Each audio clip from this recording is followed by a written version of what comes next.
Desde que era tan solo un niño, mi abuela me contaba que cuando vivía ella en el campo, uno de sus vecinos se había hecho rico, verdaderamente millonario, gracias a un pacto con el diablo.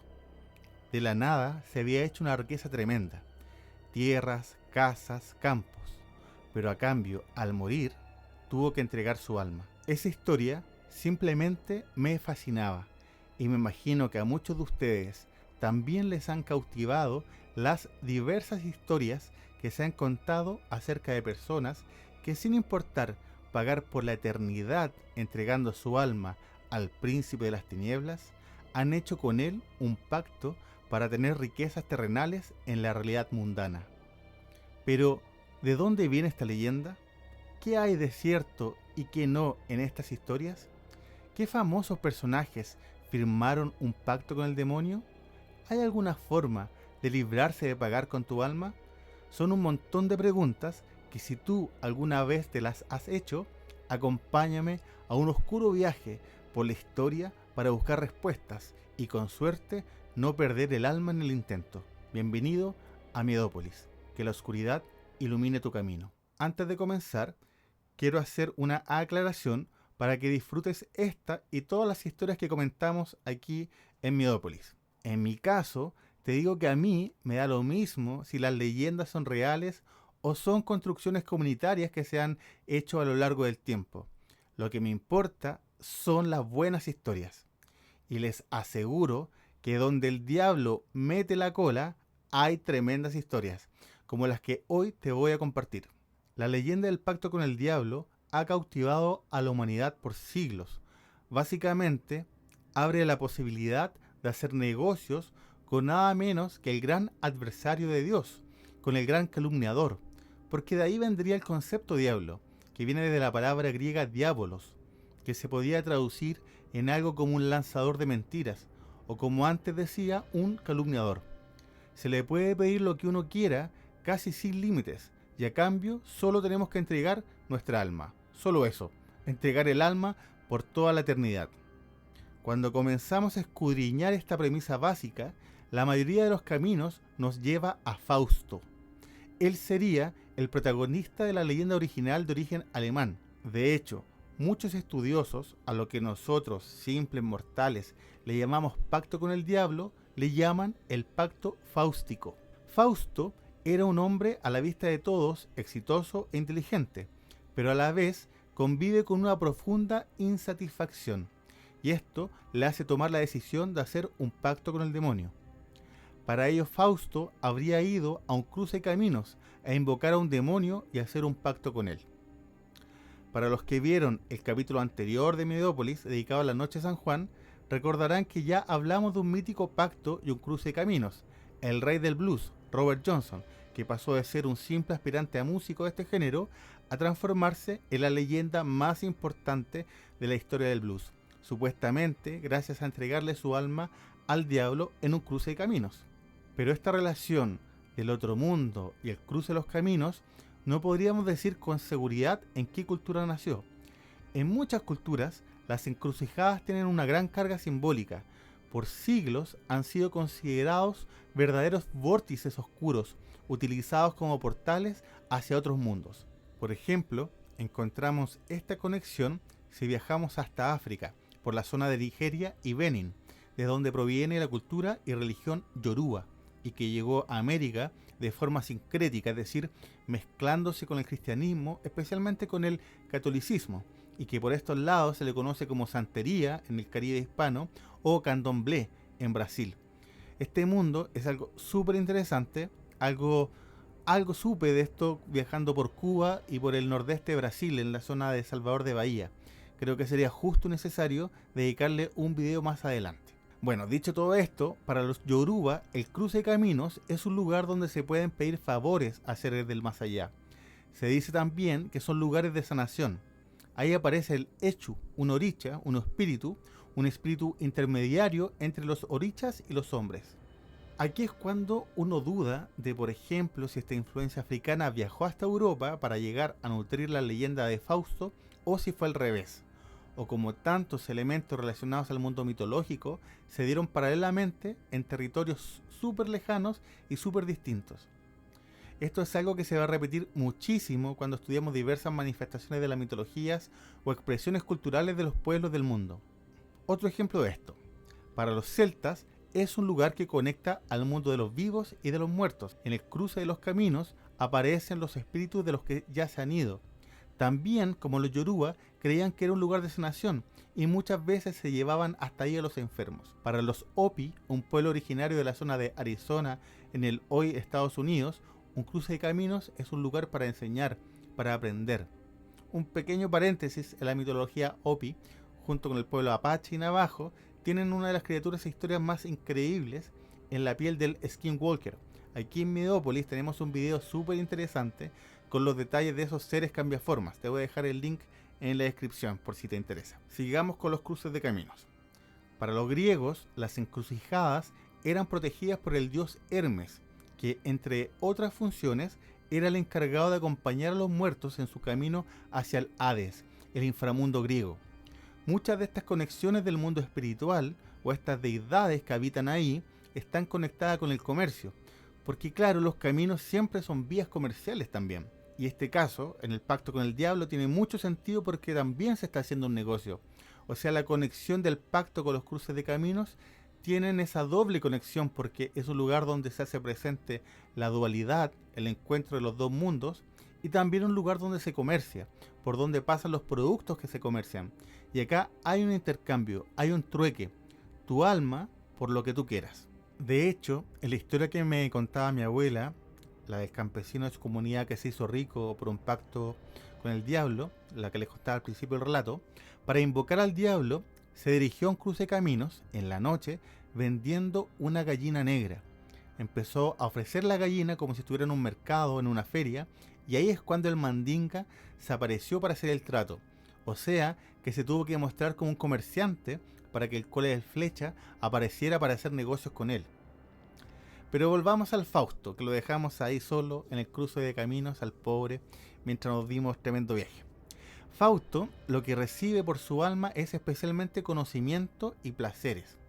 Prefiere el conocimiento humano por sobre el divino. El cristianismo siempre está con este enfrentamiento, ¿no? entre el conocimiento versus la fe. Hablamos un poco de esto en el capítulo de la noche de San Juan y todas las conexiones mágicas culturales de la higuera, que para muchos es el árbol del conocimiento. Bueno, la leyenda de Fausto se inspira en una figura histórica, Johann Georg Faust, que era un alquimista, mago y astrólogo alemán.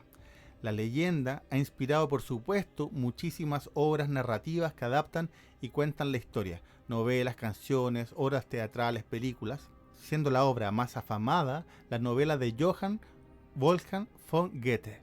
Incluso muchos aseguraron en su tiempo que el propio escritor habría realizado un pacto con el demonio. En la leyenda de Fausto, él hace pacto con Mefistófeles, el señor Mefisto, que es un demonio y no el mismísimo Satanás. Digamos que es un demonio de menor rango.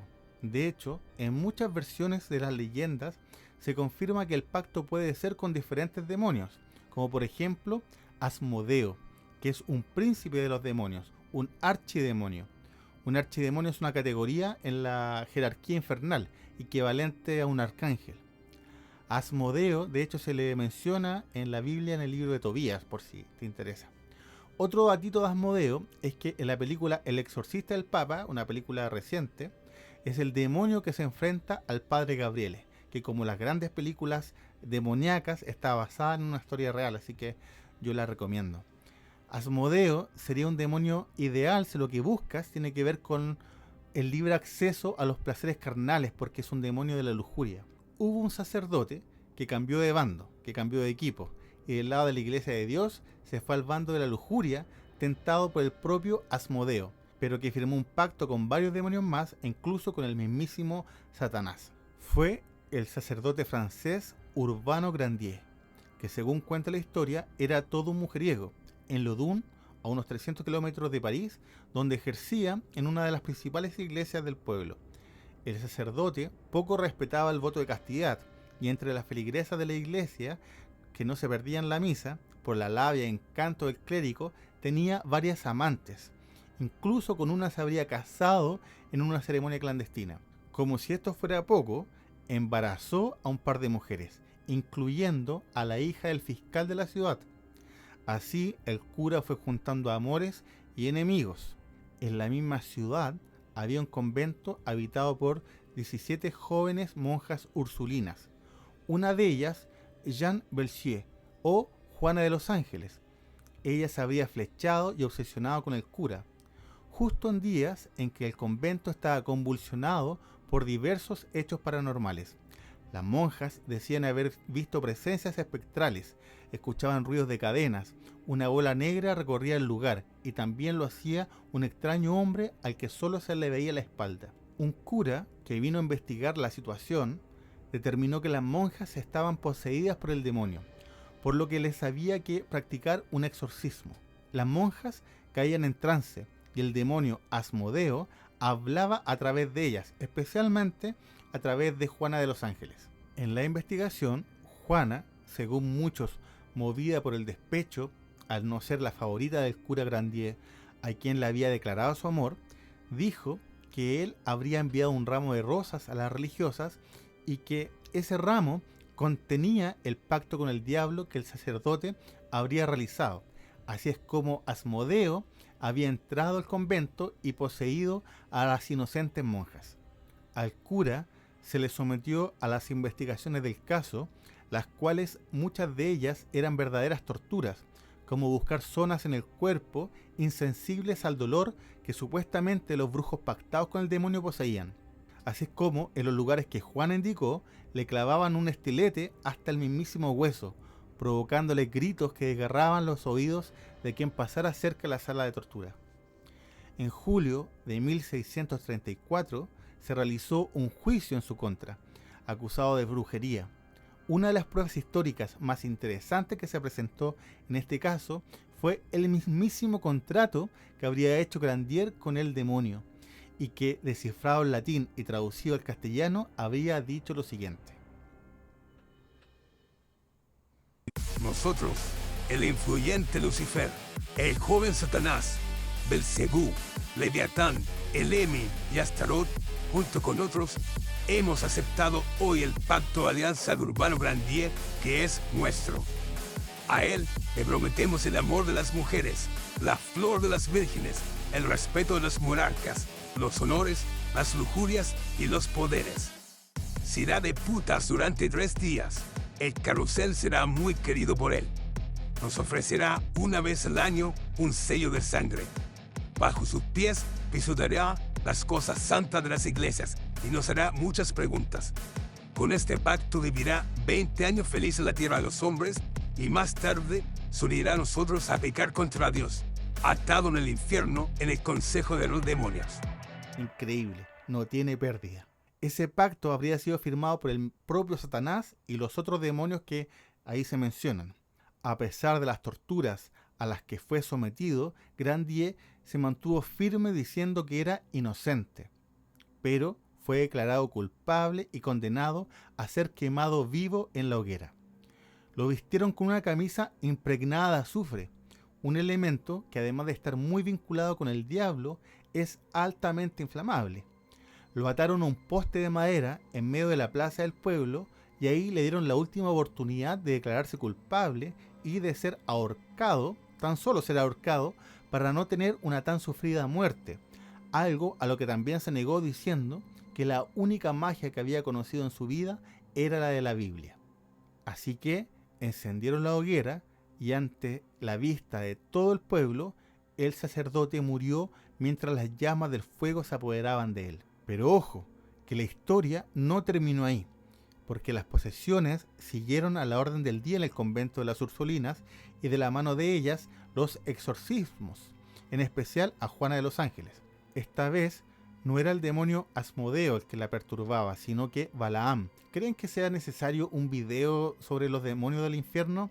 Si les parece la idea, háganmelo saber en los comentarios. Finalmente, Balaam fue derrotado, pero casi se lleva a Juana a la muerte, la que después de estar agónica se recuperó milagrosamente. Se hizo muy popular entre el pueblo, incluso escribió su autobiografía. Si hubiera vivido en estos tiempos, se hubiera convertido en influencer, en youtuber, quizás hubiera sido parte de un reality. Si te interesó esta historia, tengo 2 recomendaciones para ti. El libro Los demonios de Ludum de Aldous Huxley, el mismo del clásico distópico Un Mundo Feliz. Y hay una película loquísima llamada The Devils o Los Demonios del año 71. Lujuriosa, media psicodélica, media retorcida. De hecho fue prohibida en varios países. Una conocida crítica norteamericana la calificó como una fiesta para sádicos y pervertidos. No se me ocurre una mejor publicidad. No es fácil encontrarla, pero seguro que con paciencia los cinéfilos darán con ella. Para mí es una obra cinematográfica de culto. Artistas son muchos de los que se han comentado que han realizado un pacto demoníaco para, en su mayoría, adquirir talento sobrenatural para su expresión artística, tal como comentamos con el video de la Noche de San Juan y el rey del blues Robert Johnson. De hecho, Johnson pertenece al Club de los 27, un grupo de músicos que murieron a los 27 años, todos increíblemente talentosos, que gracias al pacto con el demonio habrían adquirido sus respectivos talentos, pero que debían entregar su vida a los 27. Completan el grupo Jim Morrison, vocalista del grupo The Doors, Jimi Hendrix, Janis Joplin, Kurt Cobain de Nirvana, Brian Jones de The Rolling Stones y la miembro más reciente del club, Amy Winehouse. Pero quizás una de las historias más contadas de un artista musical que habría hecho pacto con el diablo es la del virtuoso violinista del siglo XIX, Niccolò Paganini. Cuentan los que dicen y dicen los que cuentan que el violinista más talentoso de la historia recibió sus dones musicales del mismísimo Satanás y que la música que él logró interpretar con el violín nadie la ha podido volver a realizar con tanta maestría. Parte de la historia que rodea a Paganini cuenta que cuando él tenía 5 años, el diablo se le apareció a su madre en sueños para decirle que su hijo iba a ser el violinista más talentoso y afamado de la historia de la humanidad. Si fue así, el diablo tiene palabra porque cumplió. Su padre, también violinista, más que asustado, se ilusionó con esto y lo hizo practicar 10 horas cada día. Recordemos que solo tenía 5 años, de ahí que muchos creen que el verdadero demonio que marcó la vida de Niccolò Paganini fue su propio padre, y otros creen que el verdadero padre fue el propio demonio. Desde esos años, incluso su cuerpo se adaptó en virtud del instrumento. Tenía los brazos y dedos más largos, y estos últimos casi deformes a la vista de un común, pero perfectos para el instrumento que lo transformó en una leyenda. Sus manos tenían una forma tan única que se llegó a realizar un molde que nos permite hoy tener una idea clara de cómo eran. También hay versiones donde se dice que fue la madre quien realizó el pacto con el diablo, entregándole a su hijo para que lo transformara en el más talentoso de todos los tiempos. Desde muy joven mostró la increíble capacidad que tenía con el violín. Los afortunados que asistieron a sus presentaciones decían que el joven creaba una música nunca antes escuchada, con un tono inquietantemente oscuro. Cada nota parecía rasgar el velo entre el mundo de los vivos y el de los condenados. Se decía que dentro de su violín, el diablo había guardado las almas de mujeres de hermosas voces que alguna vez habían pactado con él. De ahí la sonoridad tan única e hipnotizante que lograba producir Niccolò Paganini. Sus dedos de la mano izquierda parecían que tuvieran vida propia y por la velocidad que tenían parecía que fueran más de 5. Era tal su habilidad que dicen que podía tocar hasta 12 notas por segundo. De hecho, cuando lo escuchabas parecía que hubiera más de un violín sonando a la vez. Es así como al poco tiempo se le conoció como el violinista del diablo. La leyenda pronto se repartió por toda Europa. Normalmente se presentaba solo y sin partituras porque su memoria también era sobrenatural. Desde los 16 años llevó una vida digna del hijo del demonio, es decir, cercana a los excesos, a la lujuria y a los juegos, que lo llevaron a perder todo, al nivel de tener que vender su propio violín. Aunque la fortuna de alguna manera siempre lo acompañaba porque un admirador le regaló su Guarnerius, el que se transformaría en su violín más querido. Las mujeres también muchas veces lo hacían perder el camino. A pesar de estar lejos de ser alguien hermoso, siempre tenía nuevas historias amorosas. Se asegura que también era uno de los beneficios de tener un contrato con el príncipe de las tinieblas, esta conexión con las mujeres. Su vida licenciosa lo llevó incluso a caer en la cárcel. Estando encerrado en un calabozo, el guardia, para burlarse de él, le pasó un viejo y maltratado violín que tenía tan solo una cuerda. A los pocos minutos, Paganini lo hizo sonar como si estuviera en perfecto estado. El guardia se orinó del miedo escuchando la música del violinista del diablo. También una historia parecida se cuenta cuando tocaba acompañado de una orquesta. Sufrió el corte de una cuerda, luego de otra, y en un momento la tercera también se cortó, quedando tan solo con una cuerda su violín. Pero el violinista del diablo siguió tocando de la misma manera, dejando a los músicos de la orquesta boquiabiertos, no pudiendo entender lo que escuchaban. Muchos de ellos se juramentaron no volver a tocar con él por el miedo a que el demonio se llevase a sus almas. Al artista realmente no le incomodaba que esta leyenda lo siguiera como su propia sombra, e incluso la alimentaba, llegando a sus conciertos en un carruaje completamente negro, tirado por 4 caballos del mismo color. Una imagen tétrica para muchos, pero también una excelente campaña de marketing para otros, porque muchos pagaban altas cifras para verlo tocar, admirados por su música, pero también encantados por su historia. Su aspecto también fue vital para que esta leyenda se hiciera conocida en todo el mundo, porque para muchos ver a Paganini era ver al demonio. Poseía un aspecto casi cadavérico, delgado, huesudo, cabellera larga, pálido y con un mentón prominente que se marcó más todavía luego de perder toda su dentadura. Su cuerpo sufrió mucho con diversas enfermedades. Siempre optó vestir por un riguroso vestuario negro.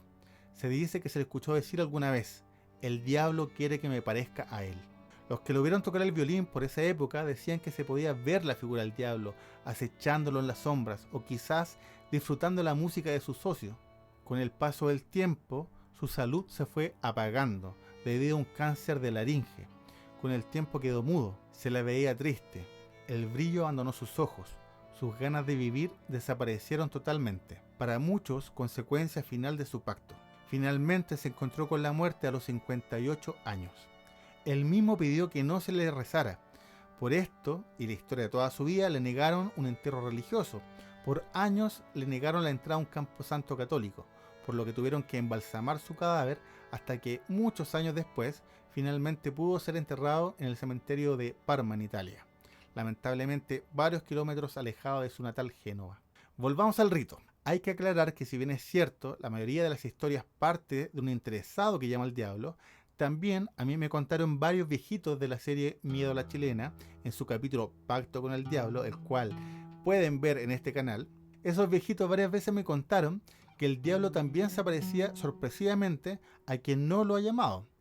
Puedes estar enterado de que tienes un problema económico y se te aparece para solucionar todas esas complicaciones entregándote riquezas. Es decir, te tienta en los peores momentos, cuando eres vulnerable, te prueba. Estos mismos viejos sabios me comentaron la forma de cómo salvarse del pacto. En el video anterior les cuento la historia de Bartolo Lara, ¿verdad?, quien engaña al diablo la noche de San Juan, porque se dice que en la noche de San Juan tú le puedes pedir algo al demonio y no tienes por qué pagar con tu alma, que es lo que siempre el diablo pide a cambio. A propósito de la venta de alma, todo el rato me he recordado, según yo, de uno de los mejores capítulos de Los Simpsons, cuando Bart le vende su alma a Milhouse. Bart demuestra así que no cree que tengamos un alma. Milhouse, para convencerlo, le dice que todas las religiones coinciden en que tenemos alma. Y Milhouse se pregunta, ¿para qué inventarían algo así? ¿Qué ganarían con una mentira de ese tamaño? Y a continuación sale el pastor de la iglesia contando dinero que reúnen en la iglesia. Es muy bueno ese capítulo, además que al menos en la versión en español latino, no estoy seguro si en las otras también, Lisa cita al poeta chileno Pablo Neruda, que habría dicho: "La risa es el lenguaje del alma", y claro, Bart no podía reír después de haberla vendido. Bueno, tremendo capítulo como todos los de Los Simpsons en las primeras 12 temporadas. Vendería mi alma porque Los Simpsons volvieran al nivel de esas primeras temporadas. ¿Lo dije o lo pensé? En el campo, los abuelos cuentan que quien quiera salvarse de no ser llevado en cuerpo y alma, porque así es la cosa, según cuentan los antiguos, te llevan cuerpo y alma. Hay muchos que relatan que cuando toman el cajón, el ataúd de alguien que ha pactado para llevarlo al sepulcro final, el cajón va extrañamente muy liviano. Así que ya saben, si toman un cajón, un ataúd en un funeral, en un velorio, y está muy liviano, el muerto hizo pacto con el diablo o el vivo quiere engañar a la compañía de seguro. Se dice que la persona que se quiere salvar y no pagar su parte, se debe velar en vida, meterse al ataúd y todo eso, en pleno campo, por toda una noche. Se dice que en el lugar no se debe escuchar cantar un gallo, básicamente porque en el campo eso es una señal que es un lugar muy aislado, muy alejado de cualquier casa. La idea es que un cura te esté rezando toda la noche y santiguando con agua bendita de 7 iglesias. El diablo toda la noche acosará a ambos, mostrando seres aterradores y también hombres y mujeres lujuriosos que los invitarán a tentarse, a pecar carnalmente. Tienen que aguantar todas esas pruebas toda la noche y ahí supuestamente el pactado se libraría de pagar con su alma. Otra alternativa totalmente siniestra para salvarse de no pagar con tu alma por un pacto con el demonio, le escuché una muy reciente historia mexicana. Oye, a propósito de México, el video de la noche de San Juan tuvo muchas visualizaciones desde esas tierras. Los quiero, cabrones. Bueno, la historia es la de Josué Velázquez, que contó en vivo en el programa La Mano Peluda, un clásico para todos los que amamos este tipo de historias. Josué, movido por problemas económicos, empezó a investigar el libro de la oscuridad y logró finalmente realizar el pacto, aunque tampoco fue nada fácil porque él mismo declaró que estuvo alrededor de 5 años intentando invocar a algún demonio. Se hizo de muchísimo dinero, compró empresas, terrenos, y algo que decía que me llamó la atención es que ese dinero no lo podía compartir, no podía ayudar a nadie con él. Si lo hacía, demonios lo atacaban. Bueno, la parte más terrible es que para no tener que entregar su propia alma, podía dar la vida de alguien de su familia, y él se decidió por asesinar a su abuela. Eso entregar a un familiar lo he escuchado en proceso de transformarse a alguien en brujo desde Chiloé, una isla chilena que está plagada de estas historias y donde vamos a hacer la nueva temporada de Mi Ola Chilena, hasta en los Estados Unidos nativos con los Skinwalker.